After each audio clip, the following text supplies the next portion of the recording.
दोस्तों नमस्कार, मैं हूं आर्किटेक्ट अशोक गोयल और मैं आज आपसे जिस विषय पर चर्चा करने जा रहा हूं, मैं नहीं जानता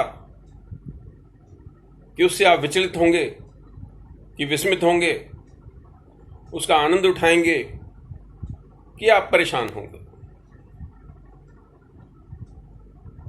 जो साइंस के विद्यार्थी हैं, जो विज्ञान के विद्यार्थी हैं, वो जानते हैं CHSO4 क्या होता है। ये कौन सा केमिकल है, कौन सा साल्ट है जिसको CHSO4 बोलते हैं। जितने विज्ञान के विद्यार्थी हैं सारे जानते हैं। मेरे को इसका विस्तार से बताने की जरूरत नहीं है। जो संस्कृत के ज्ञाता हैं वो जानते हैं श्वान किसे कहते हैं और वैशाखनंदन किसे कहते हैं। और श्वान कहते हैं कुत्ते को और वैशाखनंदन कहते हैं गधे को। अब शक्ल से क्या मैं आपको CHSO4 या श्वान या वैशाखनंदन दिखाई देता हूं? भैया बहुत सारी किताबें लिखी हैं, लाखों पाठकों ने किताबें पढ़ी हैं। एक और विशेषण है विशेष प्रकार का, जिसे अंग्रेजी में बोलते हैं ग्रीन मैंगो मोर। जो अंग्रेजी जानते हैं वो इसकी हिंदी करना भी जानते हैं। ग्रीन का अर्थ है हरा, मैंगो का अर्थ है मोर, मैंगो का अर्थ है आम और मोर का अर्थ है ज्यादा। हरे आम में अगर आप ज्यादा जोड़ देते हैं तो यह भी एक प्रकार का विशेषण बन जाता है। अब यह वाला विशेषण मैं किसी तीसरे व्यक्ति के लिए इस्तेमाल करूं तो बहुत बढ़िया बात नहीं होगी। मैं तो शिक्षा का, साहित्य का लिखने पढ़ने वाला आदमी हूं। ग्रीन मैंगो मोर जैसे विशेषण मैं किसी के लिए कैसे इस्तेमाल कर सकता हूं? कितना भी मेरा मन चाहे तो मैं गुप्ता जी को ग्रीन मैंगो मोर कैसे कह सकता हूं? नहीं कहना चाहिए ना। आप कहेंगे अशोक जी ये गुप्ता जी कौन है? चलो गुप्ता जी पे बाद में आते हैं, पहले पीछे रखी हुई किताबें देखते हैं। मेरे पीछे रखी हुई 3 किताबें हैं। एक गालिब की किताब है, 2 आर्किटेक्चर एंट्रेंस की किताबें हैं। ये आर्किटेक्चर एंट्रेंस की किताबें मैंने लिखी हैं। गालिब की किताब गालिब साहब ने पर्शियन में लिखी थी। प्रोफेसर सादिक ने इसका हिंदी में तर्जुमा किया था और अंग्रेजी के एक विद्वान प्रोफेसर हैं कुलदीप सलील साहब, इन्होंने इसका इंग्लिश ट्रांसलेशन तैयार करके, एक रिटायर्ड मेट्रोपॉलिटन मजिस्ट्रेट OP सपड़ा जी हैं, इन्होंने इसका एडिटिंग की थी किताब की। और गालिब की इस किताब पर प्रोफेसर सादिक में और प्रोफेसर कुलदीप सलील में मुकदमा चल रहा है। सादिक साहब ने 20 लाख रुपए हर्जाने का मुकदमा ठोक दिया है साकेत कोर्ट में कि मेरी किताब की चोरी कर दी। मीडिएशन सेल में मामला है, मैं भी गया था वहां और मैंने कहा कि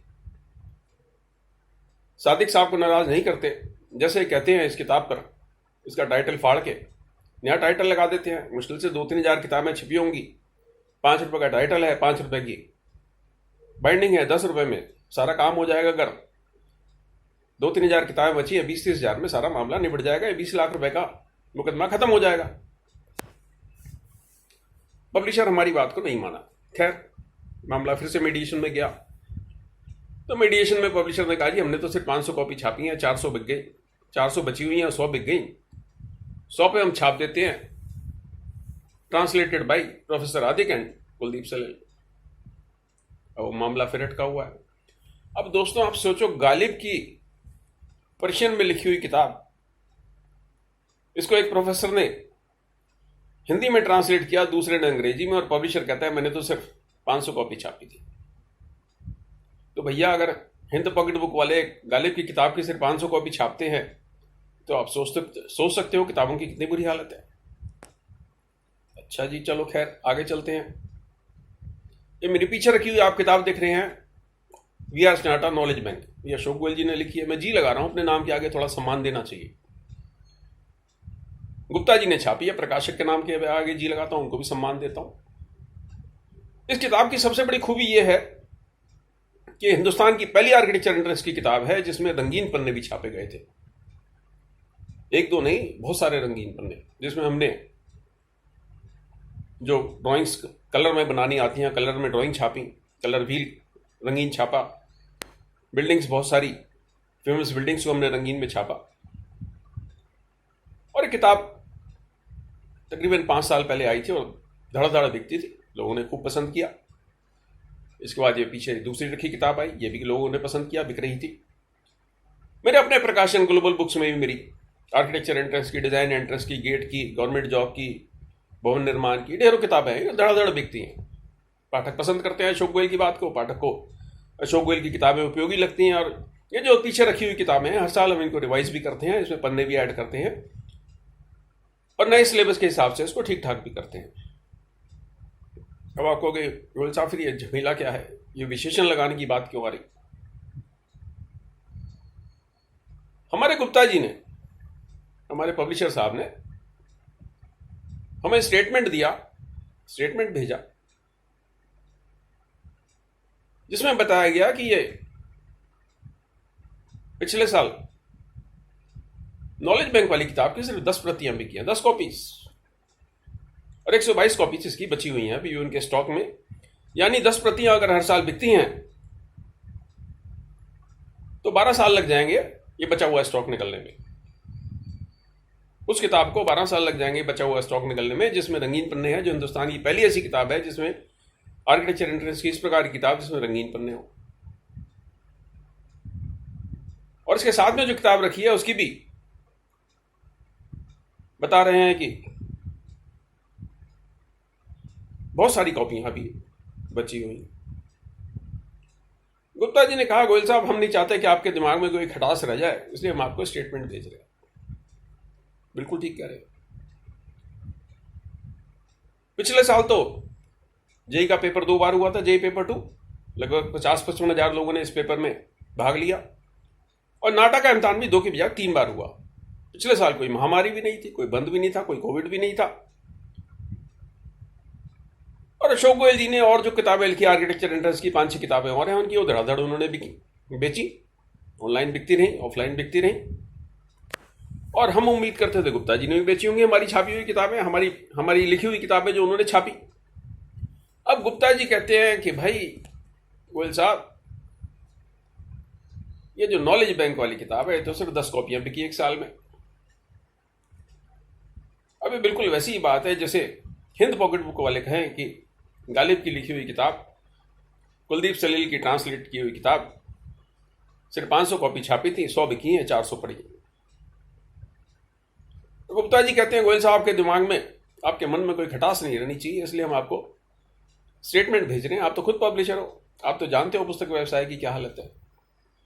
गुप्ता जी मैं अच्छी तरह जानता हूँ पुस्तक व्यवसाय की क्या हालत है। मैं ढेर सारे टाइटल मैंने खुद छापे हैं, खुद बेच रहा हूँ, धड़ाधड़ बेच रहा हूँ, हजारों की संख्या में बेच रहा हूँ। और आप कह रहे हैं कि ये नॉलेज बैंक की 10 किताबें 1 साल में बिकी, उस हिसाब से 12 साल लग जाएंगे 122 किताबें बिकने में। तो मुझे नहीं पता मन में खटास आएगी कि मिठास आएगी। दोस्तों मामला अभी खत्म नहीं हुआ है, अभी इसके आगे और वीडियो आएंगे मेरे, विस्तार से आपको सारे स्टेटमेंट दिखाऊंगा गुप्ता जी के, जो 5 साल में इन्होंने भेजे और जो लेटेस्ट स्टेटमेंट भेजा, और जिस लेटेस्ट स्टेटमेंट के दम पर ये कहते हैं अशोक जी आपके मन में खटास नहीं रहनी चाहिए। बिल्कुल ठीक कह रहे हैं गुप्ता जी। और एक बात मैं अपने हर वीडियो में बोलता हूं, जिस भी वीडियो में किसी प्रकार की कोई विवाद होता है उसमें मैं स्पष्ट रूप से बोलता हूं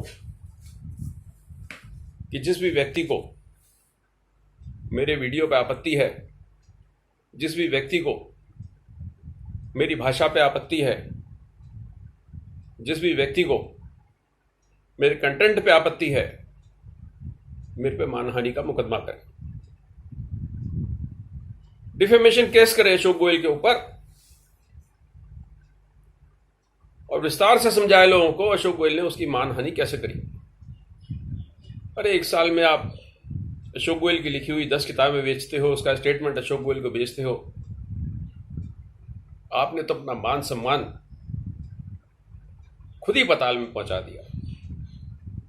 दोस्तों इस किताबों के बारे में आगे भी आपसे चर्चा करेंगे। आपको दिखाएंगे गुप्ता जी के भेजे हुए स्टेटमेंट, आपको बताएंगे क्यों योगेश मित्तल जैसे ने उपन्यास लेखक ने घोस्ट राइटिंग करी पूरे जीवन, 300 से ज़्यादा उपन्यास लिखे, कहीं उसका नाम नहीं छपा।